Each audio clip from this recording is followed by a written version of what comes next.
তোমরা আল্লাহকে ছেড়ে দিও না, তোমরা শান্তি পাইতা না।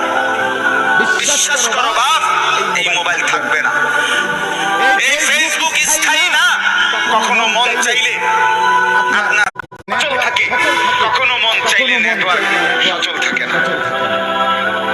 এই ফিলিস্তিন এই অবস্থায় চলতেছে। ইসরায়েলের যে সময় দরকার হয় এই সময় নেটওয়ার্ক সচল হয়, ইসরায়েলের যখন দরকার নাই আক্রমণ করবে চূড়ান্ত, আবার নেটওয়ার্ক বন্ধ হয়ে যায়।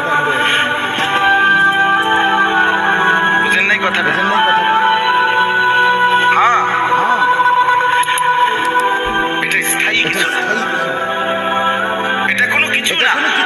এই মোবাইল সর্বস্ব জীবন, জীবনটা পুরোপুরি এই বড় মোবাইলকে তুলে দেওয়া।